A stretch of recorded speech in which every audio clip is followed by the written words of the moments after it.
దేవుడు ఎవరు అనేటువంటి పాఠాన్ని నేర్చుకున్నాం. దేవుడు ఎవరు అనేటువంటి అంశం గురించి మనం ఆలోచన చేద్దాం. దేవుడు ఎవరు అనేటువంటి ప్రశ్న వేసుకున్నప్పుడు ఒక్కడా ముగ్గురా అన్నది ఆలోచన వస్తుందండి మనకి. గ్రంథం ఏం చెప్తున్నదంటే దేవుడు ఒక్కడే చెప్తున్నది. అయితే దేవుడు ఎవరు అనే అంశం మీద మనం మాట్లాడుకుంటున్నాం కనుక దేవుని మీద ప్రపంచమంతా ఏకాభిప్రాయం లేదండి. ప్రపంచమంతా ఏకాభిప్రాయం లేదు. ఎవరి విశ్వాసం వారిది. రెండో పాయింట్గా మనం చూసినట్లయితే చదువు ఎక్కువైనటువంటి వారు దేవుడు లేడు అంటున్నారు. ఈ రెండు విషయాల మీద మనము దేవుడు ఎవరు అనేటువంటి పాఠాన్ని తెచ్చుకుందాం. యోబు రాసినటువంటి గ్రంథము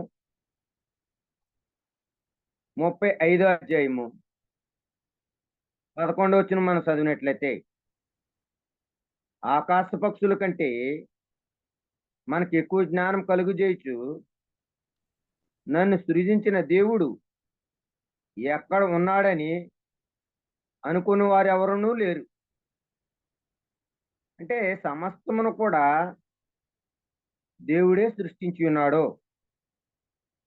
మానవాళమైనటువంటి మమ్మల్ని కూడా దేవుడే సృష్టించాడు. మనం దేవుని దగ్గర నుండి వచ్చినటువంటి వారము.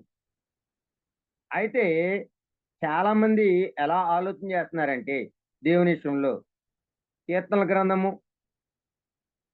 53వ అధ్యాయము 1, 2 వచనాలు మనం చదివినట్లయితే, కీర్తనల గ్రంథము, దేవుడు లేడని బుద్ధిహీనులు తమ హృదయంలో అనుకుందురు.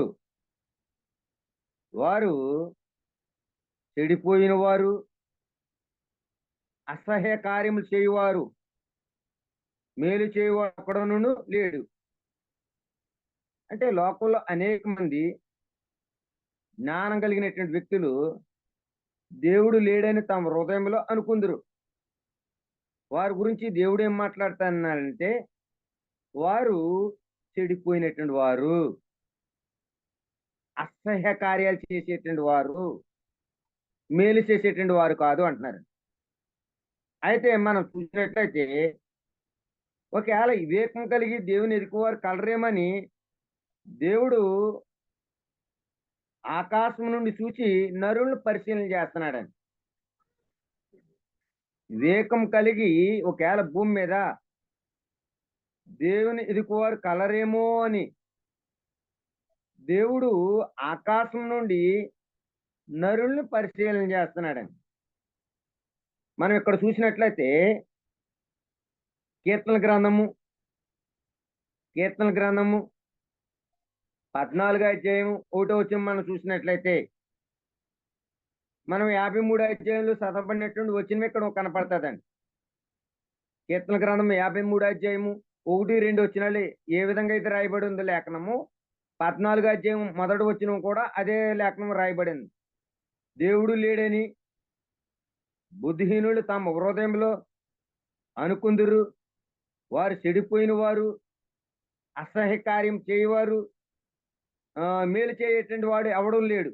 అంటే చాలా మంది లోకంలో దేవుడు లేడు అని వాళ్ళ హృదయంలో ఆలోచిస్తున్నారండి. వాళ్ళ గురించి దేవుడు ఏం చెప్తుండంటే చెడిపోయినటువంటి వారు, అసహ్యమైనటువంటి కార్యాలు చేసినటువంటి వారు, మేలు చేసేటువంటి వాడు ఒక్కడు లేడని చెప్తున్నాడు. అయితే కీర్తన గ్రంథము 10వ అధ్యాయం 4వ వచనం మనం చూసినట్లయితే, దుష్టులు పొగరెక్కి యెహోవా విచారణ చేయడని, కొందరు దేవుడు లేడని వారు ఎల్లప్పుడూ యోచించుదురు. వాళ్ళ గురించి మాట్లాడిన దుష్టులు పొగరెక్కి యెహోవా దేవుడు ఎవరిని కూడా విచారణ చేసి అసలే దేవుడే లేడని వారు ఎల్లప్పుడూ వాళ్ళ యొక్క హృదయంలో యోచించుదురు అని చెప్తున్నాడండి. అయితే మనం చదవబడినట్టుంది వచ్చినాల్లో అంటే చదువు ఎక్కువగా ఉన్నటువంటి వారు వారు తమ జ్ఞానం వలన దేవుడు లేడు అని చెప్తున్నారండి. అయితే గ్రంథం ఏం చెప్తుందో మనం ఒకసారి ఆలోచన చేద్దామండి. దేవుడు అంటే ఎవరు అనే ఆలోచన చేద్దామండి మనం. దేవుడు అంటే ఎవరు అనే లేఖనాల్లో దేవుడు ఏం బోధించాడో మనం ఒకసారి గ్రంథాన్ని పరిశీలన చేద్దాం. యోహాను రాసినటువంటి సువార్త 20 అధ్యాయము 17 మనం చూసినట్లయితే, యోహాను రాసినటువంటి సువార్త 20 అధ్యాయం 17 యేసు ఆమెతో, నేను ఇంకనూ తండ్రి వద్దకు ఎక్కిపోలేదు గనుక నన్ను ముట్టుకొనవద్దు. అయితే నా సహోదరుల యొద్దకెళ్ళి నా తండ్రియు నీ తండ్రియు నా దేవుడును మీ దేవుడునైనా వాని యొద్దకు ఎక్కిపోవచ్చున్నానని వారితో చెప్పమనెను. యేసుప్రభు వారు చనిపోయి సమాధి చేయబడి ఉన్నప్పుడు ఎవరితో మాట్లాడుతున్నాడు? మరియమ్మ గారితో మాట్లాడుతున్నాడు. ఏమన్నాడు? ఇక్కడ నేను తండ్రి వద్దకు ఎక్కిపోలేదు, అమ్మ నన్ను ముట్టుకొనవద్దు. అయితే నువ్వు ఎవరి దగ్గరికి వెళ్ళాలి? సహోదరులు వద్దకెళ్ళి నా తండ్రియు మీ తండ్రియు, అంటే దేవుడికి ఒక తండ్రి ఉన్నాడని, యేసుప్రభుకి ఒక తండ్రి ఉన్నాడని, నా తండ్రి మీ తండ్రి అంటున్నాడని. అంటే ఆయనకో తండ్రి లేడు, మా తండ్రి లేడని, అందరికి ఒక్కడే తండ్రి. నా దేవుడు మీ దేవుడు అంటున్నాడని. యేసుప్రభు కూడా మనకే దేవుడు అయితే ఉన్నాడో ఆయన కూడా అదే దేవుడు. ఆయన వద్దకు ఎక్కిపోతున్నానని వారితో చెప్పమనండి. అంటే మరియమ్మతో చెప్తున్నాను. అంటే దేవుడు ఒక్కడే, నాకు మీకు కూడా ఒక్కడే ఆయన. ఆయనే యెహోవా అని చెప్తున్నాడు అన్నమాట.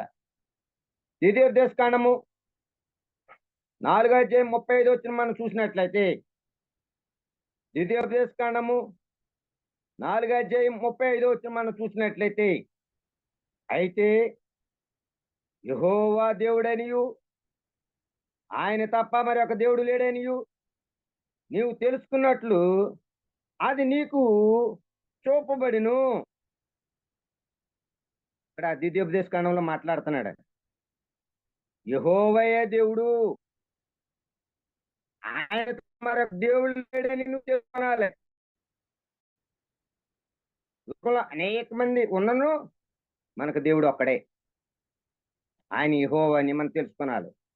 అయితే ఇంగ్లీష్లో చూసినట్లయితే వన్ గాడ్ అని ఉంటుందండి. అంటే దేవుడు అనేటువంటి పదం కనపడుతుంది మన బైబిల్ గ్రంథంలోని.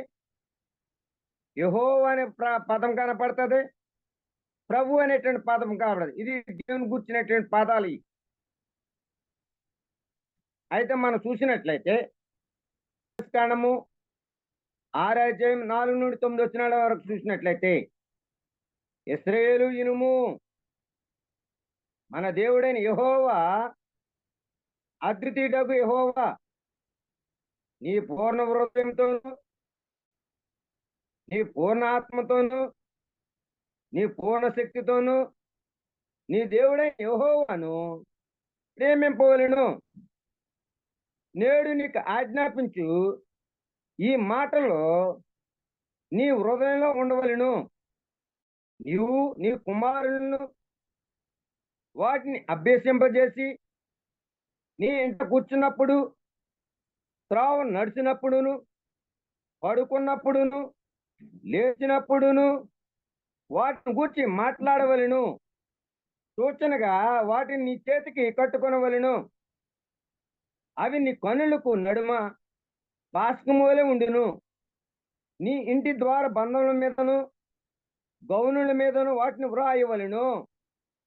ఈవిడ ఎంత చక్కటి మాటలు బోధిస్తున్నాడని ద్వితీయోపదేశ కాండంలో. ఇశ్రాయేలు ఇనుము, మన దేవుడు ఎటువంటి వాడు? మన దేవుడు ఎవరో? యెహోవా. ఆయన అద్వితీయుడైనటువంటి దేవుడు.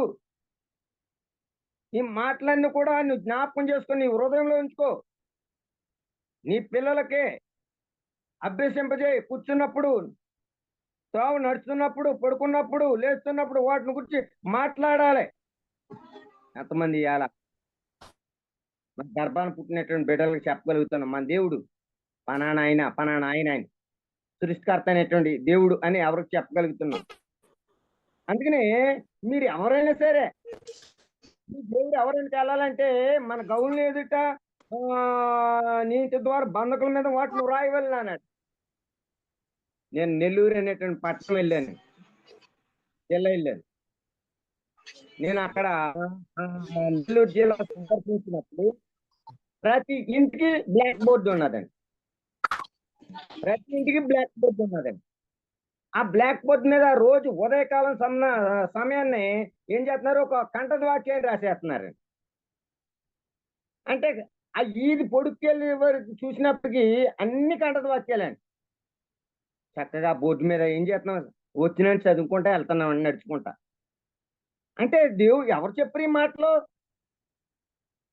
దేవుడే చెప్పాడండి. నేను నెల్లూరు పట్టణంలో నేను చూసి చాలా సంతోషపడ్డానండి. అంటే కడకెళ్ళినప్పుడు బైబిల్ అంతా చదివచ్చు నిజంగా. ఎంతమంది వారి ఇంటి వద్ద బ్లాక్ బోర్డు ఎట్టుకుని దేవుని వాక్యాన్ని రాయగలుగుతున్నారు. దేవుని యొక్క పిల్లలుగా అనేకమైనటువంటి విషయాలు నేర్చుకోవాలి మనం.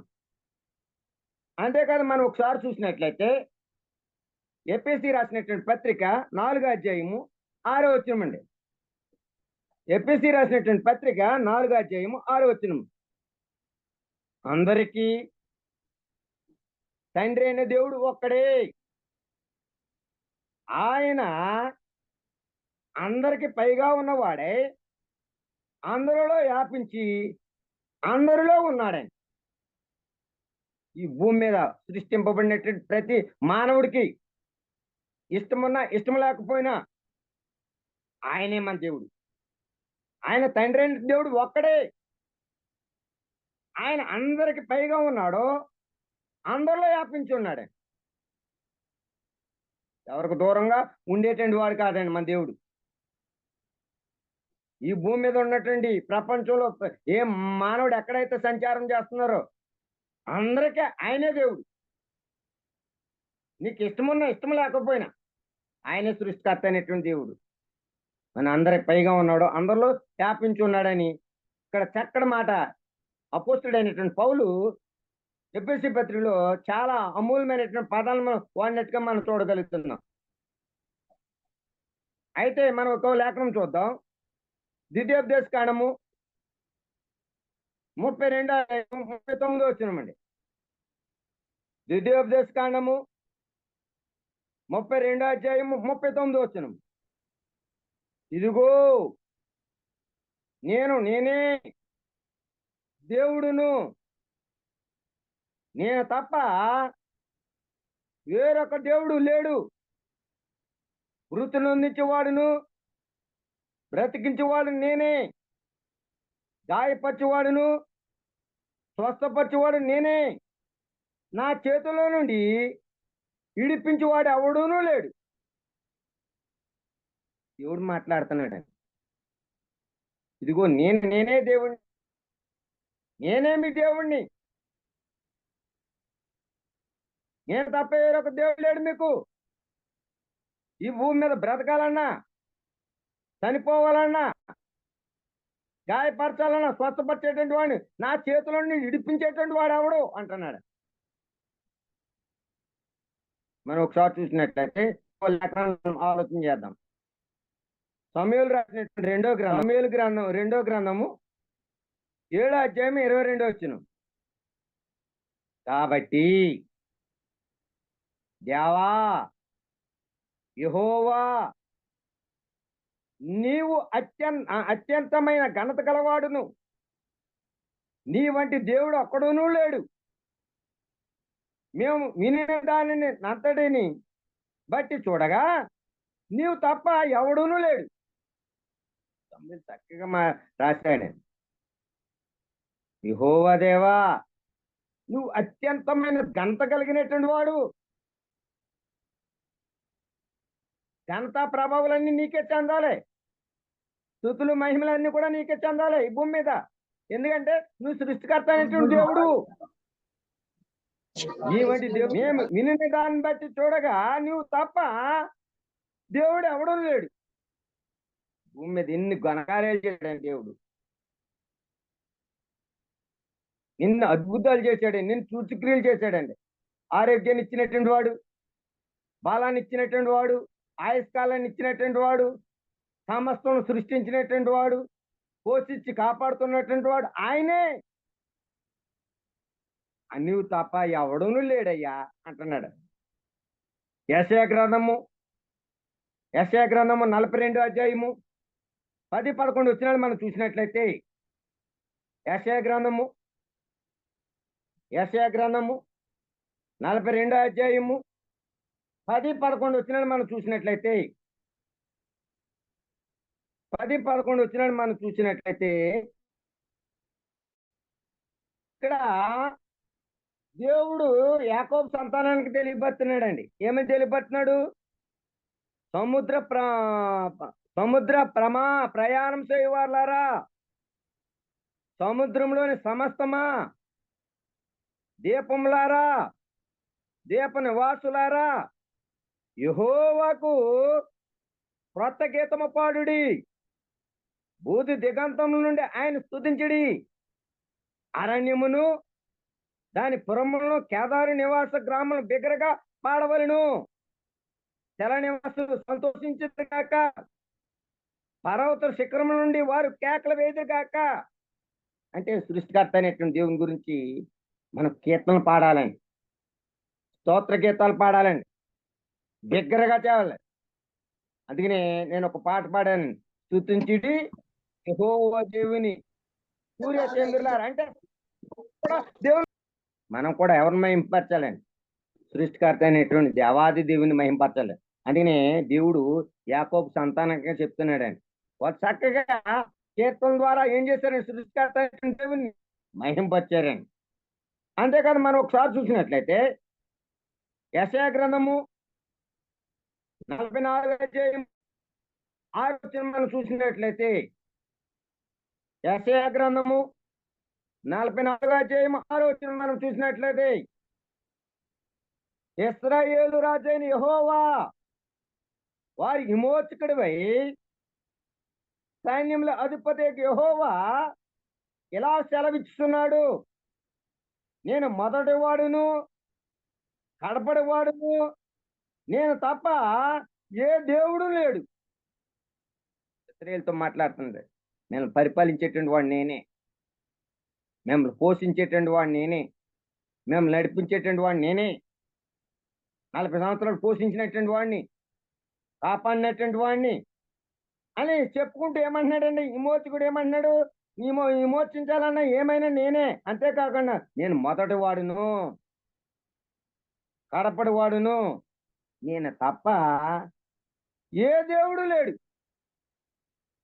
నేను తప్ప మొదటి ఉన్నటువంటి నేనే, భూమి అంతమైపోయిన తర్వాత కూడా ఉండేటువంటి వాడు నేనే, నేను తప్ప ఎవరు కూడా ఓ దేవుడు లేడు అని చెప్తున్నాడండి. అంతేకాదు మనం చూసినట్లయితే యెషయా గ్రంథము 45 అధ్యాయం 18 వచనం, యెషయా గ్రంథము 45 అధ్యాయం 18 వచనం, ఆకాశములకు సృష్టికర్తయగు యెహోవాయే దేవుడు, ఆయన భూమిని కలుగజేసి దాన్ని స్థిరపరచును, నిరాకారంగా ఉండినట్లు దాన్ని సృజింపలేదు, నివాసస్థలంగా ఉండుటకు దాన్ని సృజించెను. ఆయన సేవనిచ్చున్నదేమనగా యెహోవా నేనే, మరి ఏ దేవుడు లేడు. ఇక్కడ ఆకాశం సృష్టించినటువంటి వాడు నేనే, భూమిని స్థిరపరిచినటువంటి వాడు నేనే, భూమి నిరాకారంగా ఉన్నట్లు దాన్ని సృజింపలేదు, నివాస స్థలాలుగా ఉండడానికి సృజించినటువంటి వాడు నేనే, యెహోవా నేనే, మరి ఏ దేవుడు కూడా లేడు. ఇవన్నీ కలగజేసినటువంటి వాడిని నేనే. అంటే మానవులకి పరిచయం చేసుకుంటున్నాడు, ఒరే బాబు పిల్లలారా, ఇదంతా కలగజేసినటువంటి వాడు నేనురా అంటున్నాడు. ఒకసారి పిల్లల దగ్గరకు వచ్చి మీ తండ్రిని రా నేనని చెప్పుకుంటే మనకి ఎంత చిన్నతనంగా ఉంటుందండి, చాలా చిన్నతనం వస్తుందండి. దేవుడు కూడా అటువంటి పరిస్థితి ఏర్పడిందండి. ఇశ్రాయేలుతో అంటున్నాడండి, ఈ ఆకాశంలో అన్ని సృష్టికర్త అయినటువంటి యెహోవా నేనే, భూమిని కలగజేసినటువంటి వాడిని, స్థిరపరిచినటువంటి వాడిని, ఇది మీకు నివాస స్థలంగా ఉండడానికి ఇచ్చినటువంటి వాడు నేనే. ఒరే నేనే మీ దేవుడిరా అంటున్నాడండి. అంటే లేఖనాలు మనం ఎలా చూసిన గ్రంథంలో, లేఖనాలు ఎలా చూసినను నేనే మీ దేవుడిని, నేను తప్ప వేరొకరు ఎవరూ లేరు భూమి మీద. అంటే దేవుడు ఒక్కడే అని నమ్మాలని మనం, దేవుడు ఒక్కడే అని మనం నమ్మాలని యేసు ప్రభువే చెప్పాడండి. ఏమని చెప్పాడు? మత్తయి సువార్త 20:50 మీ తండ్రి నా తండ్రి అన్నాడు. ఆయనకి ఆయనే దేవుడు, మనకైనా ఆయనే దేవుడు.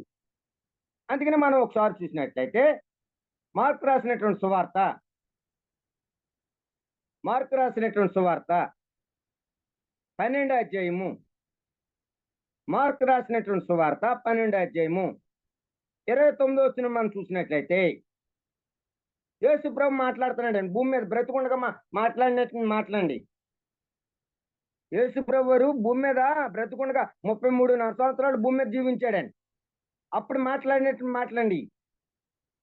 అందుకు యేసు ప్రధానమైనది ఏదనగా, ఇశ్రాయేలు వినుము, మన దేవుడైన ప్రభువును అద్వితీయ ప్రభు అంటున్నాడు. అంత అమూల్యమైనటువంటి మాటలు తెలియపరుస్తున్నాడండి భూమి మీదకి. దేవుని యొక్క కుమారుడు యేసు ప్రభు ఈ లోకానికి వచ్చి ప్రధానమైనది ఏది అన్న అడిగినప్పుడు ఏమంటున్నాడు? ఇశ్రాయేలు వినుము, మన దేవుడైన ప్రభువు, ఆయన అద్వితీయ ప్రభువు, ఆయనే మన దేవుడు బాబు. సమస్తం అవన్నీ కలగజేసినటువంటి వాడు ఆయనే. నేను కూడా ఎవరి దగ్గర నుండి వచ్చినటువంటి వాడిని? దేవుని దగ్గర నుండి వచ్చినటువంటి వాడిని. ఆయన పంపుకోకుండా నేను భూమి మీద రావడానికి లేదు. నేను ఎందుకు వచ్చాను? తండ్రి యొక్క చిత్తాన్ని నెరవేర్చడానికి వచ్చాను, తండ్రి పనులు చేయడానికి వచ్చాను. మరలా నా తండ్రి దగ్గరికి వెళ్ళిపోతాను. మరలా కాలాల సమయంలో మళ్ళీ రెండో మారు వచ్చాడు, ఆయనే పంపించాలి నన్ను. అంటే తండ్రికి ఎంత ప్రాధాన్యత ఇచ్చాడండి యేసుప్రభు వారు. ఈనాడు మనకు అర్థం కావట్లేదండి. యేసుప్రభు భూమి మీదకి వచ్చి సత్యాన్ని ప్రకటించినప్పుడు కూడా అర్థం కావట్లేదండి. ఇవాళ అనేక మందికి ఏం చెప్తున్నామంటే, ముగ్గురు దేవుళ్ళు ఉన్నారని చెప్తున్నామండి మనం. తండ్రి ఏంటి దేవుడు ఉన్నాడు, యేసుప్రభు దేవుడే, పరిశుద్ధాత్ముడు దేవుడే అని మనం ఉపయోగిస్తున్నాండి. ముగ్గురు దేవుళ్ళు అయిపోతున్నారండి. గ్రంథం ఏం చెప్తుందండి? ఒక్కడే దేవుడు. దేవత్వం కలిగిన ఉన్నటువంటి వారు అయినప్పటికీ వాళ్ళని ఎలా నియమించాడు మన గ్రంథం ద్వారా పరిశీలన చేయవలసి ఉన్నదండి. అయితే మనం చూసినట్లయితే కొరింథీ రాసినటువంటి మొదటి పత్రిక 8వ అధ్యాయం 4వ వచనమండి. కొరింథీ రాసినటువంటి మొదటి పత్రిక 8వ అధ్యాయం 4వ. కాబట్టి విగ్రహములకు బలిగా అర్పించిన వాటిని తినుట విషయము లోకమందు విగ్రహము ఒట్టిదనియు, ఒక్కడే దేవుడు తప్ప వేరొక దేవుడు లేడని ఎరుగుదము. ఇక్కడ అపోస్తుడైనటువంటి పౌలు మాట్లాడుతున్నాడు కొరింథీ సంఘ సభ్యులతో. విగ్రహాలకు బలి ఇచ్చినటువంటి వాటిని తినేటువంటి విషయంలో లోకంలో విగ్రహం ఒట్టిదనియు, ఏమీ లేదంటాడు. విగ్రహం చూసి నేను భయపడిపోకలేదు. అది నీ పీకెట్ నొక్కేదు, నీకేమి కలగజేయలేదు, నాని కలగజేయలేదు. దాంట్లో జేముంటే కదా కలగజేయడానికి. ఒట్టిది అన్నాడండి, ఏమీ లేదు దాంట్లో.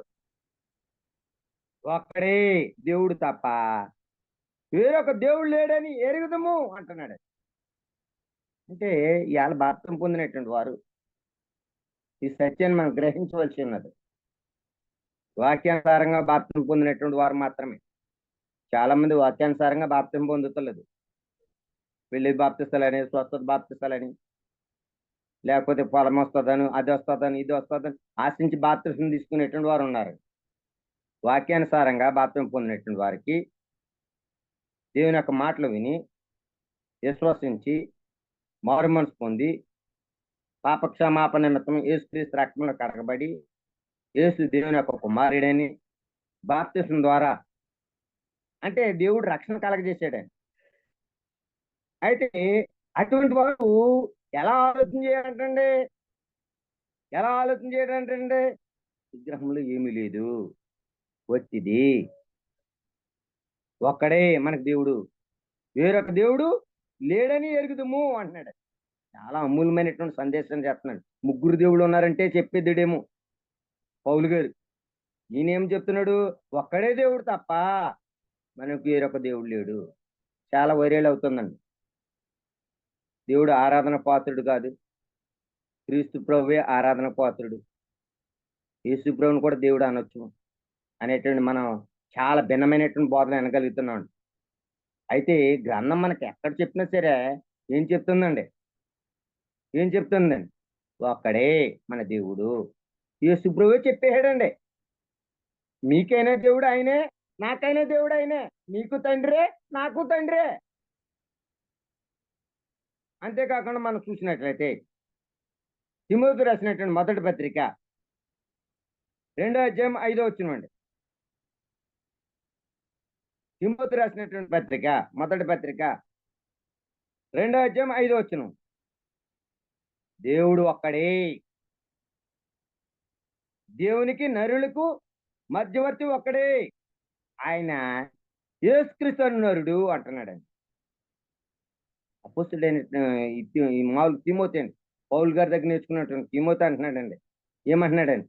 దేవుడు ఒక్కడే, దేవునికి నరులకు మధ్యవర్తి. ఎవరండి? ఒక్కడే మధ్యవర్తి. ఆయన ఎవరంటండి?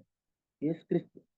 ఇటు యూదులని ఇటు గ్రీకు దేశస్తులని భేదం లేదంటండి. మళ్ళీ అందరిని ఒకళ్ళని ఏకం చేశాడండి. ఒకే సన్నిధానంలో స్తుతించుకునేటువంటి భాగ్యాన్ని ఇచ్చాడండి. మనం స్తుతించేటప్పుడు ఎవరిని స్తుతిస్తున్నాం, ఎవరిని ఆరాధిస్తున్నాం, ఎవరిని మహింపడుతున్నాం అనే ఉద్దేశం మనకు తేలాలండి. మనం అందరం కూడా యేసుప్రభుని తక్కువ స్థానం ఇవ్వలేదండి. సంఘం అన్నిటిలో ప్రాధాన్యత ఇచ్చేసాడండి. ఇప్పుడు యేసుప్రభు ద్వారా మనం ఎక్కడ కూడుకున్నాం? ఉభయాలందరూ కూడా దేవుని యొక్క సన్నిధానంలో కూడుకున్నాం. సన్నిధానంలో కూడుకుని యేసుప్రభు ద్వారా మనం ఎవరిని మహింపరుస్తున్నాండి? తండ్రినట్టు దేవుని మహింపరుస్తున్నాం అనే సంగతి మర్చిపోకూడదండి. ఆరాధన పాత్రుడు తండ్రి, ఆయన ఆత్మతో సత్యంతో ఆరాధించమని యేసుప్రభువే చెప్పేశాడండి. యోహాను రాసినటువంటి సువార్త 4వ అధ్యాయం 24వ వచనంలో ఏమంటున్నాడండి? దేవుడు ఆత్మ గనుక ఆయనను ఆత్మతోనూ సత్యంతో ఆరాధించాలన్నాడు. దేవుడిని ఆరాధిస్తున్నాడు మనం. ఎవరి ద్వారా? యేసుప్రభు ద్వారా. అందుకని అంటున్నాడండి, దేవుడు ఒక్కడే, దేవునికిని నరుకు మధ్యవర్తి ఒక్కడే, ఆయన క్రీస్తు అను నరుడు అంటున్నాడండి. యేసుప్రభు మధ్యవర్తిని సంఘం అన్నిట్లో అమూల్యమైన ప్రాధాన్యత ఇచ్చాడండి. ఎవరికి దొరకనటువంటి అన్ని నామాల కంటే ఇచ్చాడు, దామాన్ని అనుగ్రహించాడండి. యేసుప్రభు ద్వారా మాత్రం మనమందరం దేవుని యొక్క సన్నిధానికి రాగలిగాం. యేసుప్రభు ఈ లోకానికి రాలేకపోతే, ఆయన మనందరి కొరకు మరణించలేకపోతే, సమాధి నుండి తిరిగి లేగలేకపోయినట్లయితే అవకాశం తండ్రి నాయన అని పిలుచుకునేటువంటి అవకాశం కోల్పోయి ఉండేటువంటి వారు. యేసుప్రభు వచ్చి మన ఉభయలను ఏకం చేయడానికి మధ్యవర్తికి వచ్చి ఆయన ఏకం చేసేసాడు దేవుని యొక్క సన్నిధానంలో. అందుకని దేవుని యొక్క సన్నిధానం మనం కూడుకున్నప్పుడు మన తండ్రిని మనం కనపరచాలండి. ఆరాధన కార్యక్రమంలో మనం ప్రార్థన చేస్తున్నాం అంటే ఎవరిని మహింపడుతున్నట్టండి? దేవుని మహింపడుతున్నట్టండి. కీర్తనలు పాడుతున్నాం అంటే ఎవరిని మహింపరిచినట్టండి? దేవుని మహింపడుతున్నామండి. వాక్యం ద్వారా ఒకరినొకరు హెచ్చరించుకుంటున్నాం అంటే ఎవరిని మహింపడుతున్నట్టండి? దేవుని మహింపడుతున్నట్టండి. యేసుప్రభు మరణాన్ని జ్ఞాపకం చేసుకున్నామంటే ఎవరిని మహింపడుతున్నట్టు? దేవుని మహింపడుతున్నామండి. కానుకలు ఇస్తున్నామంటే ఎవరిని మహింపడుతు? దేవుని మహిమ. ఇవన్నీ కూడా దేవునికి మహిమండి. ఎవరు? యేసుప్రభు ద్వారా. అంత ఆదిత్య ఇచ్చాడండి దేవుడు యేసుప్రభుకి. ఎందుకని? తండ్రి యొక్క చిత్తాన్ని నెరవేర్చాడు గనక, మనల్ని ఉభయల్ని ఏకం చేశాడు గనక యేసుప్రభు ద్వారా మనం తండ్రి అయినటువంటి దేవుణ్ణి మనం ఆరాధించగలుగుతున్నామండి. మధ్యవర్తి అండి ఆయన మనకి.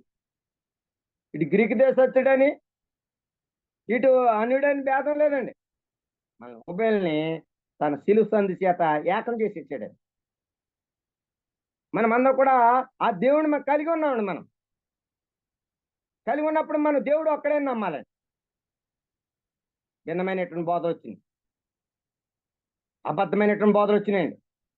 అపోస్తులు ప్రకటించినటువంటి బోధ తప్ప, యేసుప్రభు బోధించినటువంటి బోధ తప్ప, పరిశుద్ధాత్ముడు బోధించినటువంటి బోధ తప్ప ఇంకో బోధ మనం విన్నామా అసత్యంలో పడిపోతాం. అందుకని మనం లేఖనాల్లో దేవుడు ఎవరు అనేటువంటి పాఠాన్ని మనం చెప్పుకుంటున్నామండి. దేవుడు ఎవరు? ఒకరా ముగ్గురా? గ్రంథం ఏం చెప్తుందండి? ఒక్కడే, ఒక్కడే. అందుకనే దేవుడు ప్రపంచమంతా కూడా ఏకాభిప్రాయం ఉన్నదంటారండి. ఏకాభిప్రాయం లేదండి. ఎవరి విశ్వాసం వాళ్ళది. లోకంలో అనేక మంది దేవుడు లేడు అంటున్నారండి. అటువంటి వారికి మనమందరం కూడా గ్రంథం ఏం చెప్తుందో ఆ లేఖనాల ప్రకారంగా చాలా లేఖనాలు ఇచ్చానండి. చాలా లేఖనాలు ఉన్నాయి. నాకు ఇవ్వబడినటువంటి సమయం తక్కువ. అయితే మనం చూసినట్లయితే దేవుడు ఒక్కడే అని మనం ఆలోచన చేస్తున్నాం. ఆయనలో అనేక గుణాలు ఉన్నాయండి. ఒక్కడే ఆయన, కానీ ఆయనలో ఎన్ని గుణాలు ఉన్నాయి? అనేక గుణాలు ఉన్నాయండి. ఆయన సర్వశక్తిమంతుడని, ఆయన సర్వాంతర్యామని, ఆయన సర్వజ్ఞుడని, ఆయన నిత్యుడని, ఆయన నీతిమంతుడని, ఆయన పరిశుద్ధుడని, ఆయన ప్రేమామయుడని, ఆయన న్యాయవంతుడని, ఆయన నీతిమంతుడని, ఆయన కరుణామయుడని, చాలా చాలా చాలా గుణ లక్షణాలు ఉన్నాయి బైబిల్లో. మనం ఆ గుణ లక్షణాలు చూడగలగాలి. కానీ మనం దేవుణ్ణి ఎలా ఒక్కడే అని నమ్మాలండి. ముగ్గురు అన్నామా బైబిల్ అంతా అబద్ధమైపోద్ది. సృష్టిలో ముగ్గురు ఉన్నారండి. ముగ్గురు లేకుండా కలగలేదండి. ముగ్గురు లేకుండా కలగలేదండి. కానీ దేవుడు యేసు ప్రభుని ఎలా నియమించాడో మనం ఆలోచన చేయాలండి. ఆయన మన రాజు కింద నియమించాడండి. యేసు ప్రభుని మనకి ఎలాగ నియమించాడండి? రాజు కింద పరిచయం చేశాడండి. మీరు సిలువేసినటువంటి ఈ యేసుని దేవుడు ప్రభువుగా క్రీస్తుగా నియమించాడు. రాజు కింద నియమించాడు.